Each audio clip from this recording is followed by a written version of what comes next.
Gases, inchaço e barriga estufada. O que está por trás desse desconforto? Olá, tudo bem? Sou o Dr. Guilherme e hoje vamos falar sobre esse tema, que são gases e barriga estufada, que é muito comum aí entre a população, entre as pessoas, certo? Então, vou tirar algumas dúvidas aqui que eu recebo sobre isso, né? Então vamos lá. Vamos começar com algumas dúvidas que recebo e vou citar algumas doenças que podem causar isso. Quais alimentos mais produzem gases? Os alimentos que produzem mais gases geralmente são carboidratos, né? Os carboidratos têm uma digestão mais lenta, que inicia desde a boca, né? E vai até lá no intestino, sofrendo o processo de digestão e quebra, né? Do alimento em si. Né? Então ele começa com polissacarídeos, vai quebrando em disacarídeos, monossacarídeos, enfim, tem a quebra, né? O metabolismo do carboidrato que é longo. Portanto, ele gera bastante gases, geralmente, né? E quais alimentos mais produz? Então, basicamente, alimentos ricos em carboidratos, né? Muitas massas, né? Tudo que tem muito carboidrato, certo?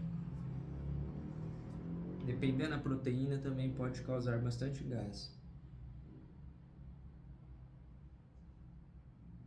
Essa pergunta é bem interessante.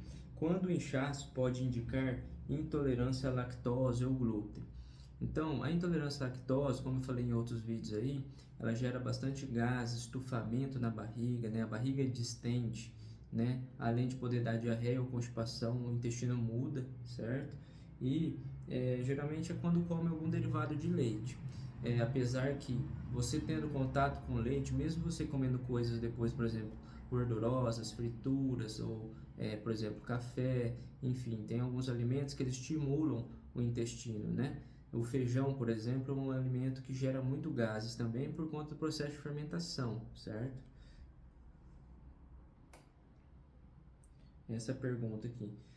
O que é disbiose intestinal? A disbiose também é uma causa de flatulência, de estufamento, de distensão abdominal, certo? E a disbiose basicamente é a desregulação da flora intestinal. Então, o que acontece isso? Tem diversos fatores que podem causar disbiose, desde o uso de medicamentos como antibióticos em excesso, frequentemente, uso de antiácidos frequente, que vai tirar a acidez, mudar a acidez do pH do estômago e vai favorecer o crescimento de micro-organismos maléficos, né?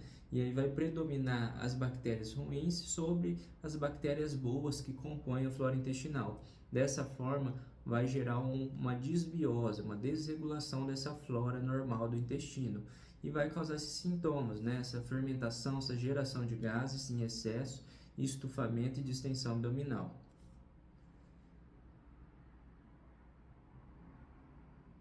Gases com cheiro forte são sinal de doença?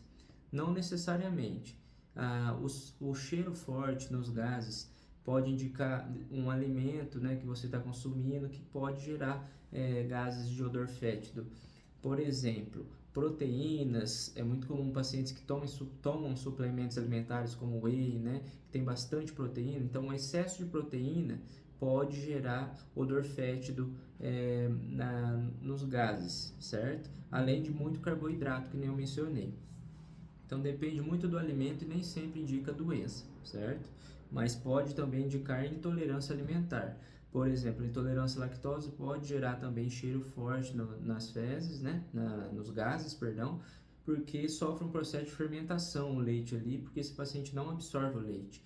Então ele pode pode e vai, né, sofrer uma fermentação pelas bactérias do intestino e vai sair com cheiro fétido. Como saber se tenho síndrome do intestino irritável? Hoje a gente chama de síndrome do colo irritável, né? A síndrome do colo irritável, ela é um diagnóstico de exclusão. O paciente tem dor, distensão abdominal, gases, o hábito intestinal irregular, pode prender, pode soltar, fica mudando o intestino, certo? Além de dor abdominal também. E o paciente geralmente não tem sintomas noturnos, certo? Esse paciente ele tem que descartar todas as intolerâncias alimentares, inflamações do intestino, e aí quando tudo tiver descartado, os exames der tudo normal, aí a gente dá o diagnóstico, né, que é um diagnóstico de exclusão, exclui as outras causas primeiro, e aí fecha o diagnóstico de síndrome do intestino irritável. não tem nenhum exame que detecta síndrome do intestino irritável. É muito comum os pacientes chegarem e falar que fez colonoscopia e deu intestino irritável. O que é isso? Não dá intestino irritável na colonoscopia. O que acontece é que dá a colonoscopia normal, né? E aí, às vezes, o examinador, o médico endoscopista, colonoscopista, diz que o paciente tem um intestino irritável porque pode ser uma das causas, né? Mas é importante descartar a intolerância à lactose, por exemplo, que é mais comum do que o intestino irritável. A intolerância à lactose está presente em 70% da população.